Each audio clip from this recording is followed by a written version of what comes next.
We live in wacky political times. People throw around political labels like they're fucking cheddar cheese. Radical liberal Raphael Warnock. Radical liberal Raphael Warnock. Everybody right of center is a Nazi, which is true. And everybody left of center is apparently a communist, which is also true. Where is the center? I don't know. We're still figuring that one out. So I thought it would be nice to have a more measured approach to political discourse for a change. Let's talk about capitalism.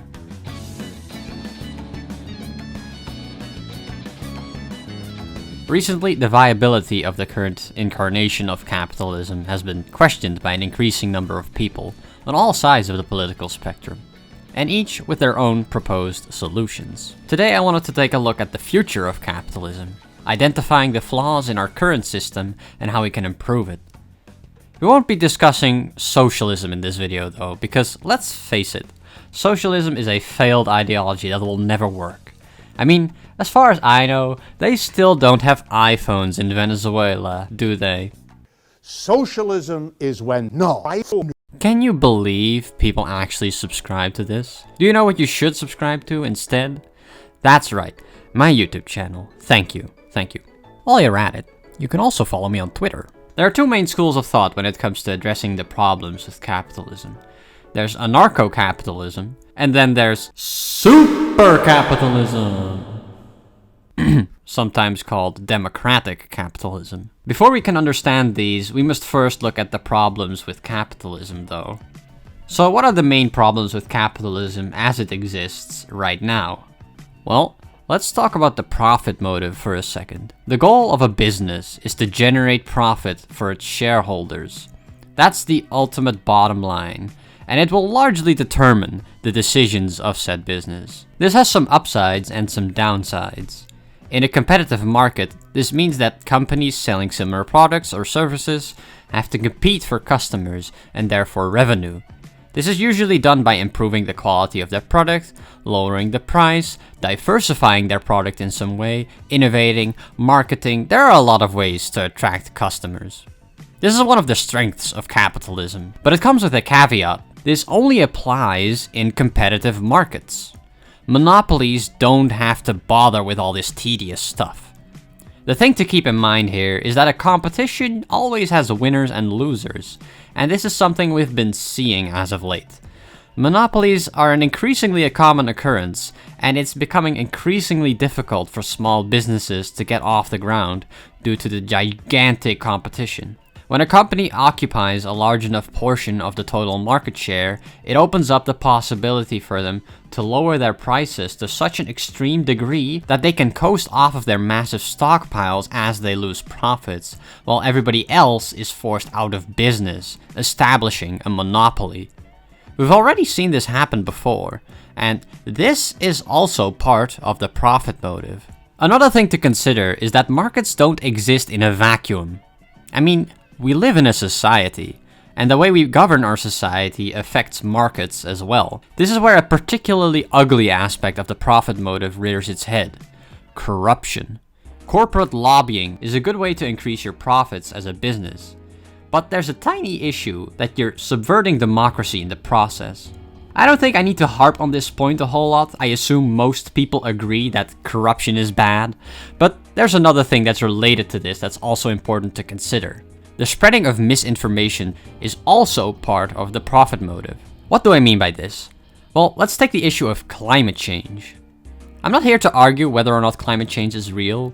If you absolutely need to be convinced of this fact, I'd recommend Climate Denial, a Measured Response from H-Bomber Guy. He does a good job of it. Though, if you're a climate denier, you're probably too far gone anyway. So why is climate change a contested issue in the public discourse anyway, if the scientific community is pretty clear about its findings? Well, propaganda. The issue of climate change is bad PR for oil barons, so they fund institutions like PragerU to peddle pseudoscience, suggesting that it's not happening, or that it's happening but we don't have anything to do with it, or any other version of the story that absolves them of their responsibility. Look up any scientist who makes claims like this, and 9 times out of 10 you will find they have history with Shell or BP or their related organizations. It's really quite transparent if you do even the minimal amount of research. It's all in the interest of the profits of a few oil billionaires, because if we started adopting policies that moved our society away from fossil fuels, they would be out of business. The profit motive incentivizes them to fund this sort of propaganda. Finally, there's the issue that the profit motive only applies to the owners of the business, not the employees. Employees don't have a vested interest in the success of the company, because they always get paid a flat rate. Conversely, the business owner has no vested interest in the success of their employees. They only answer to their shareholders. This creates a toxic relationship between business owners and employees, because their interests don't align, especially at a large scale. The result is that employees are kind of distanced from the fruits of their own labor. They may feel like they're cogs in a machine over which they have no control. Workplaces are sometimes called authoritarian because of this. In a sense, your boss is quite literally a dictator inside their business, which facilitates this toxic relationship with their employees even further. Now, obviously, we can't just get rid of the profit motive, because if we did that, we would be getting rid of capitalism, and that's not what we're trying to do today. But what can we do? Some people might say that the reason we have issues with our current system is because real capitalism hasn't been tried yet. And you know, they kind of have a point. Government regulations interfere with the free market and compel businesses to operate in a suboptimal way. This is why anarcho-capitalists, or ANCAPs for short, suggest we get rid of the state as it exists completely. Now, I know what you're thinking. Based? It would certainly eliminate corruption if we dissolved the state in its entirety. But what does that even look like? Anarcho-capitalism is based on three core principles: voluntary exchange of property and the non-aggression principle, or NAP, which states that any violent action, like the seizing of property, is morally wrong.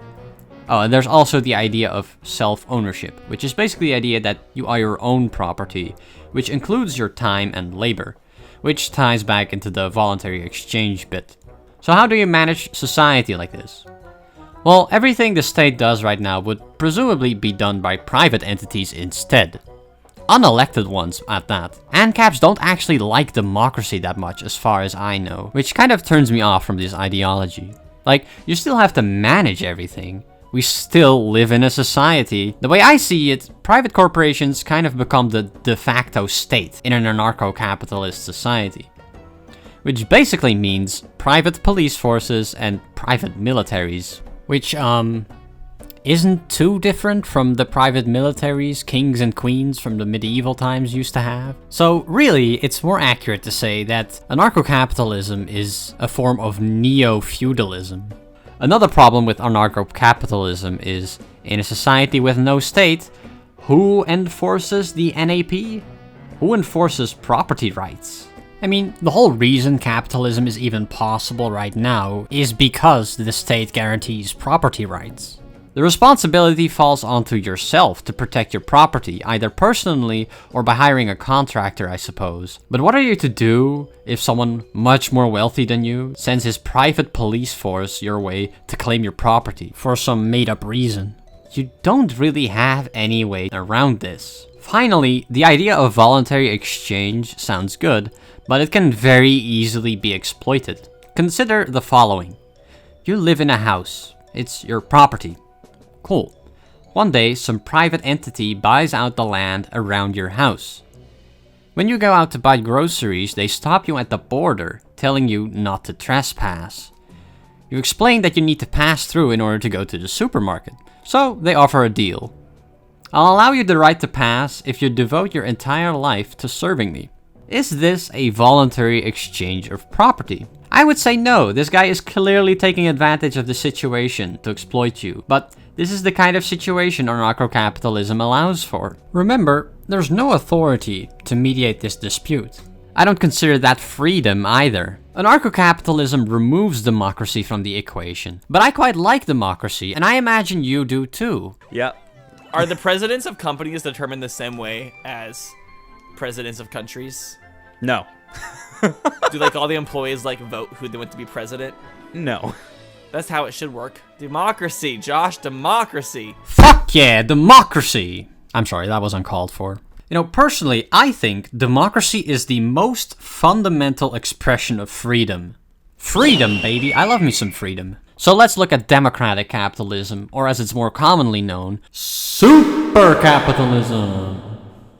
Now, I should probably stop doing that. Supercapitalism is more of a recent idea, but there have been people sharing similar sentiments in the past. Notably, Republican President Ronald Reagan. I can't help but believe that in the future we'll see in the United States and throughout the Western world an increasing trend toward the next logical step, employee ownership. Supercapitalism is based on two core principles: private property and democracy. Supercapitalism expands private property so that all workers at a company own that company. This allows for democracy to be extended to the workplace. All who privately own a business have a say in that business, meaning they can vote. There's a lot of ways you can go about this, but if we were to draw a comparison to our current representative democracy, a business would be run by elected representatives and not one unelected owner. Elected representatives don't only have to account for the profit motive, they also have to account for the needs of all company employees, which would improve working conditions a lot. Your share of the profits, your working hours, and all manner of things are now determined by an elected manager, and business decisions are directed by an elected executive. As long as they maintain employee satisfaction and the increase of profits for the company, they can get re-elected. This means that intelligent and hardworking people can still excel in a system like this, and secure a larger share of the profits for their efforts. If you've ever seen CGP Gray's video on pirate business, it kind of works like that. By expanding private ownership to all employees, you also extend the profit motive to them, which means that they have a vested interest in the thriving of their company. You're incentivized to bring home the biggest booty, so to say, because your pay is a set portion of that booty. I think this direct relationship between employees and the profit motive would be great for business. This economic model preserves the free market, but introduces more democracy and by virtue more freedom. It doesn't get rid of some of the toxic aspects of the profit motive, but I think it would be a lot harder to act on those in a democratic environment. There's actually some accountability in this relationship. If we wanted to get rid of the profit motive, it would mean we would be producing goods and services for some other reason than to amass capital, at which point it would stop being capitalism, so it's beyond the scope of this video. I'm a big sucker for democracy, which is why this appeals to me so much. There are some very edgy people on the internet who think that democracy doesn't work, stating that people are too dumb or lazy or whatever to properly participate, but I think most people do support the concept of democracy, generally speaking. This makes supercapitalism an ideology that transcends the political spectrum, because both people on the left and the right advocate for democracy. Only the furthest fringes have anti-democratic values, which is why I think this system will prevail over anarcho-capitalism. Regardless, I'm not here to argue the virtues of democracy, that's a subject for another time, but granted that democracy is a value that we all support, supercapitalism is a great goal to strive for. Hey, thanks for watching my video. Watch my other videos too, please, and subscribe, and like, and comment, and follow me on Twitter. If you have any questions, or if you just want to talk to me or something, my Twitter DMs are open. You can also join my Discord server in the description if you really want to. So yeah, thanks again, and goodbye.